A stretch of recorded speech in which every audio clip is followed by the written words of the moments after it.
Picture this. You are standing in the United States, and within the same country, you can watch the sun flash off palm trees, then fly a few hours and step into a place where the ocean hardens into ice and the air feels sharp enough to bite. That is not a dramatic comparison. That is just the map. One nation, stitched together out of climates that normally belong to different continents. Because America is not one setting, it is a collection of worlds living under the same flag. It stretches across multiple time zones, and if you drive long enough, you can watch the land rewrite itself again and again. Humid green forests, flat farmland that goes on like a thought you cannot finish. Deserts that look like another planet. Mountain chains that trap weather like walls.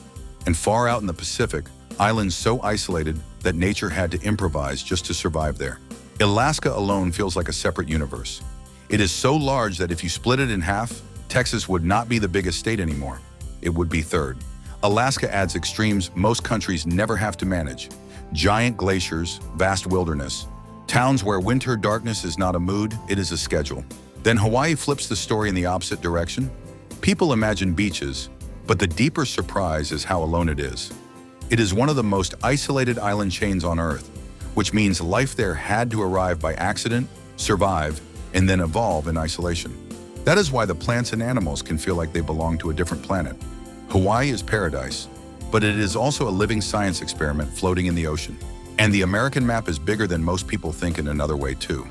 It is not only the 50 states, it also includes territories scattered across oceans, places tied to the US, that many people forget even exist until they show up in history, headlines, or a passport stamp. Zoom back onto the land and the extremes get stranger. In one corner, the ground sinks below sea level in Death Valley. In another, Denali rises so high it makes its own weather. Same country, same national park system. Two totally different ideas of what normal means. Yellowstone takes that feeling and turns it into something almost uncomfortable. It is not just a park with bison and pretty geysers. It sits on top of a massive volcanic system. You can watch the earth vent heat there, like the planet is breathing. Hot springs, geysers, steam rising from the ground. It is a reminder that the surface we live on is not stable in the way our brains like to pretend. And in a quieter, more hopeful way, the United States helped popularize something the world now treats as obvious. The idea that huge landscapes should be protected for the public, not reserved for the powerful. Places where you can walk into untouched wilderness and feel like you are looking at the planet before people. Some of the country's biggest surprises are not even above ground. There is a cave system in the US so long that explorers are still mapping it.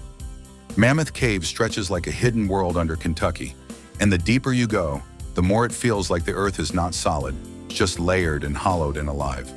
And then there are the Great Lakes, which look like lakes on paper, but in reality behave like inland seas. They create their own weather. They have shipping routes like oceans. They hold so much fresh water that when you stand at the shoreline, your brain has to be reminded that this is not the coast. Now the story shifts from land to people, because the human design of the United States is just as unusual as its geography. The country has no official national language at the federal level. English dominates in practice, sure, but the identity of the nation was never legally pinned to one language for everyone. That is a small detail with a big implication. America was built as a merging place, a constantly updating project, and you can feel that in the culture. One city can feel like the world meets at a single intersection. One state can sound different, eat different, celebrate different, even argue different than the next. Then there is the way the country is structured. These are not just administrative regions. States have serious power. Cross a state line and laws can shift sharply. Taxes, school rules, business regulations. What is legal to buy? What is legal to build? What is allowed to happen in public? It is one country that behaves like a federation of smaller systems. And somehow, through all of that complexity, the nation is still anchored to a document written in the 1700s. The same constitution still sits at the center of the system, even though almost everything about modern life would be unrecognizable to the people who wrote it. That alone is historically unusual. Most nations rewrite. America keeps modifying and interpreting. From the air, you can see another invisible layer of the American personality. Large parts of the country were surveyed and divided into squares. The Midwest and West especially. Straight roads, rectangular farms, a grid stamped onto the landscape. It is one of the clearest examples of humans trying to impose geometry on wilderness at continental scale. And when America decides a problem needs solving, it sometimes does something that sounds impossible until you realize it actually happened. Chicago reversed a river. Engineers changed the direction of the Chicago River's flow to protect drinking water and sanitation.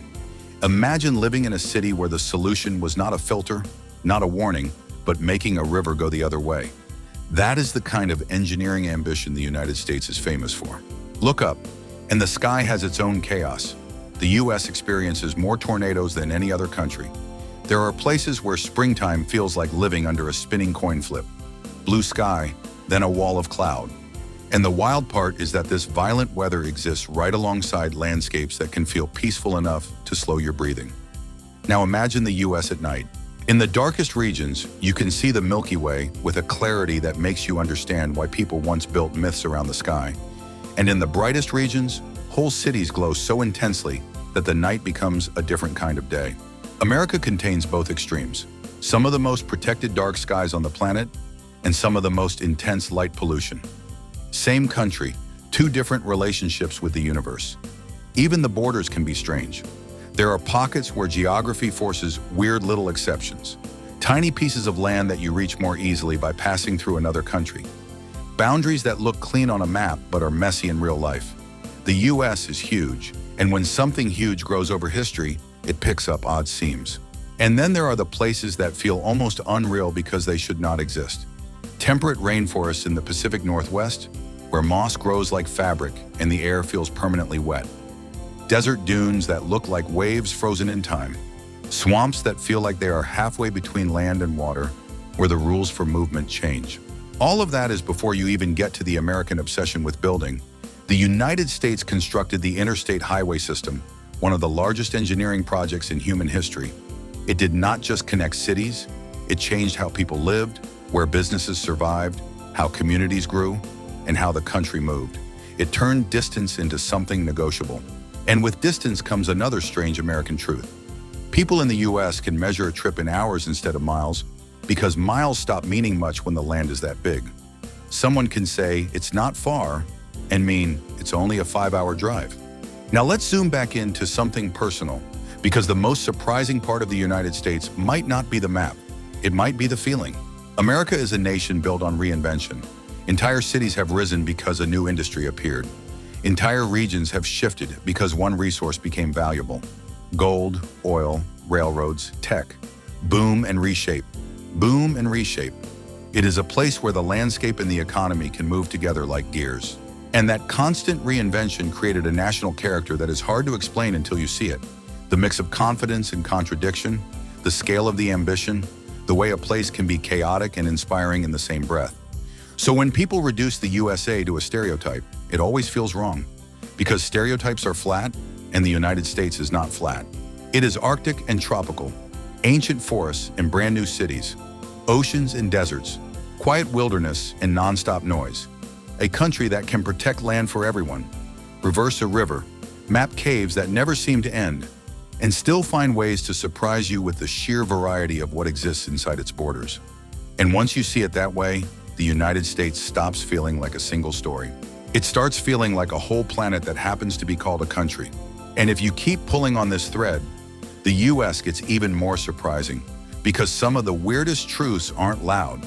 They're built into the bones of how the country works, how it was stitched together, and how the land behaves when nobody's watching. For example, most people think of the US as a young country, but parts of it are older than your brain wants to accept. In the East, the Appalachian Mountains are so ancient, they formed long before dinosaurs existed. They have been worn down for hundreds of millions of years, which is why they feel rounded and soft compared to younger mountain ranges that still look sharp and violent. Now compare that with the West, where the ground looks like it was shaped yesterday. The Grand Canyon is basically the Earth's diary ripped open. Its layers expose a timeline of geology so deep that you're looking at rocks close to 2 billion years old. It's not just a view, it's time stacked in color. Then there's water. People picture the United States as highways and skylines, but one of the most important architects of America is a river system. The Mississippi and Missouri together drain a huge portion of the country, feeding agriculture, powering shipping, and shaping where cities grew. That system is so influential that if it stopped working, parts of the U.S. economy would feel it like a missing heartbeat. And the ocean story is just as strange. Florida has an ecosystem that feels like it belongs to another world. The Everglades, where slow water moves like a living thing and the boundaries between land and lake blur. It's also one of the only places on Earth where alligators and crocodiles share the same region. If you want something that feels almost mythical, look at trees. The US has the tallest living trees on Earth, coastal redwoods that rise so high they make you feel like you're standing inside a cathedral made of biology. And it also has the most massive trees by volume, giant sequoias, living organisms so huge that your sense of scale just breaks for a moment. You don't admire them the way you admire a normal tree. You just stand there, quiet, because your brain needs time to adjust. Now shift away from nature and into the human blueprint. The United States has a national flag that has changed many times, and the current design is not the flag, it's simply the latest version. Over the country's history, the flag has had dozens of official designs, changing as new states join. That means the stars are basically a visual record of expansion. And expansion is a big part of the US story because at one point the country nearly doubled in size through a single deal. The Louisiana Purchase wasn't a battle or a slow border push. It was an enormous land transfer that reshaped the future of North America overnight. Now shift away from nature and into the human blueprint. The United States has a national flag that has changed many times, and the current design is not the flag, it's simply the latest version. Over the country's history, the flag has had dozens of official designs, changing as new states join. That means the stars are basically a visual record of expansion. And expansion is a big part of the US story because at one point the country nearly doubled in size through a single deal. The Louisiana Purchase wasn't a battle or a slow border push.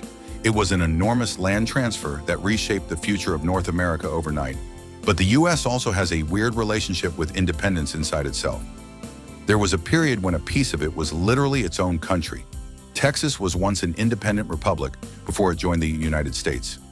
That sounds like trivia until you remember it explains why state identity in the US can feel so intense.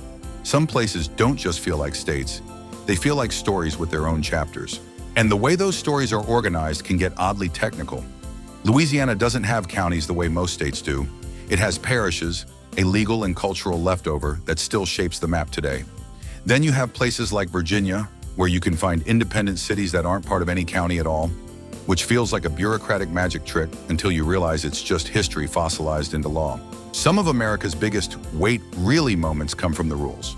The US is the only country known for having an amendment that got canceled by another amendment. Prohibition was written into the Constitution, banning alcohol nationwide, and later it was undone by the 21st Amendment. That is not just a policy change. That is a nation writing a rule into its highest law, living with the consequences, then admitting the mistake on paper. The presidency has its own shockers.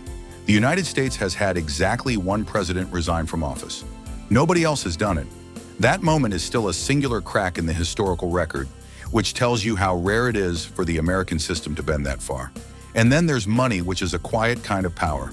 The US dollar became the world's dominant reserve currency over the last century, which means decisions made inside America ripple outward in ways most people never notice.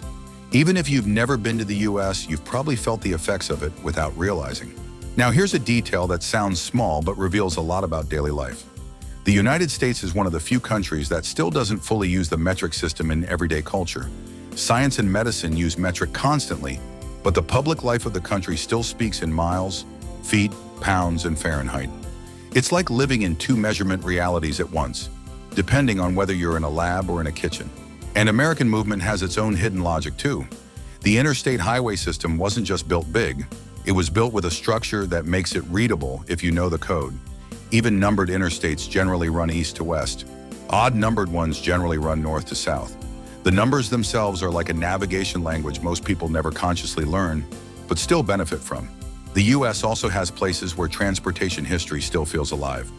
New York City's subway is one of the largest rapid transit systems in the world, and it runs like a mechanical bloodstream under millions of people every day. It's messy, loud, imperfect, and still one of the most powerful examples of a city functioning at scale. And the country's scale story gets even wilder when you realize how much land the federal government owns.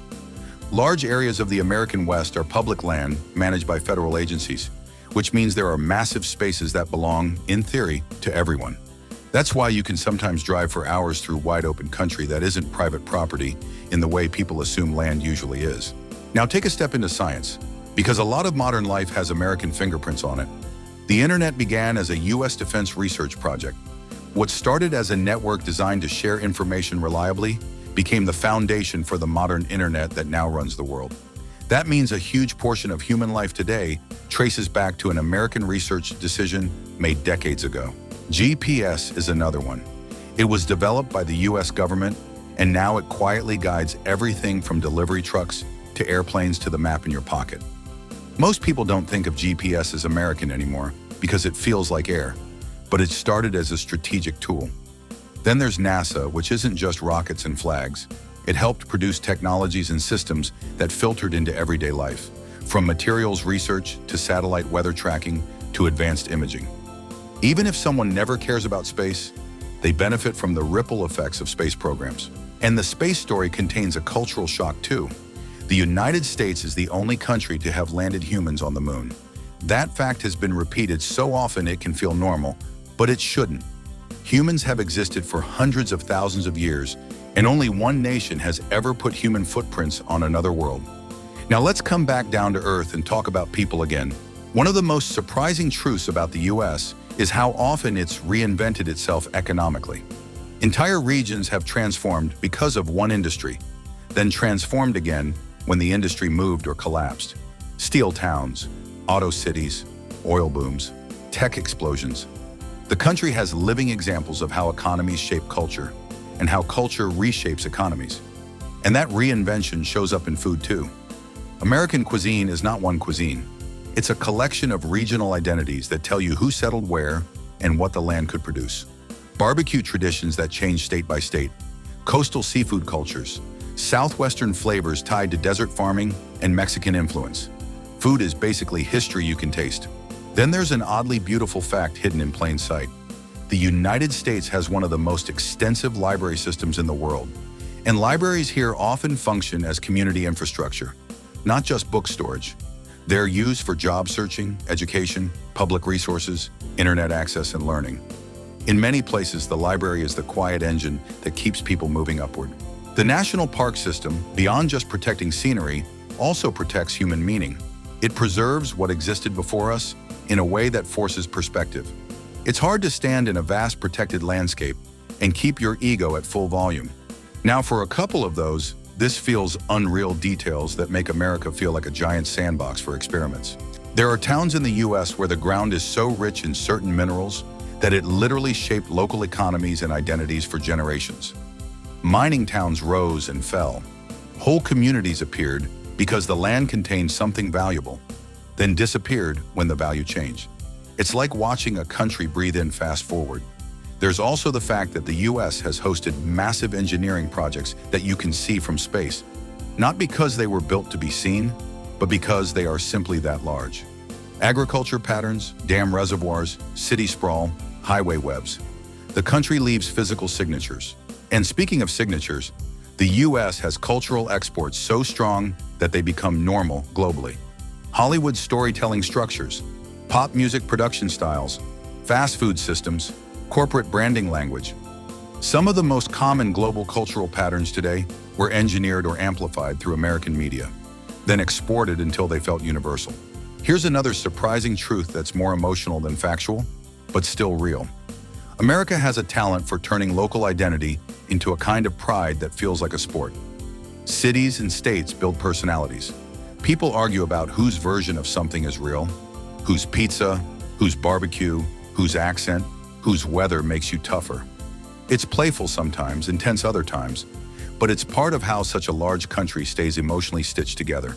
And underneath all of it, the country is held together by a constant tension that fuels creativity. Freedom versus order, individualism versus community, tradition versus reinvention. The US doesn't resolve that tension. It lives inside it. That's why it can feel chaotic and also why it produces so many new ideas. So when you look at the United States as a whole, the surprise isn't just that it's big. The surprise is that it behaves like a continent with one name, a place where ancient geology, extreme nature, and human ambition keep colliding. And that collision is the real American story. It isn't one identity, It's a machine that keeps remixing itself, powered by land, movement, invention, and the stubborn belief that tomorrow can be different than today. If you love this video, show some support by subscribing, commenting, or liking. It's a small thing, but it means a lot. Thank you for watching.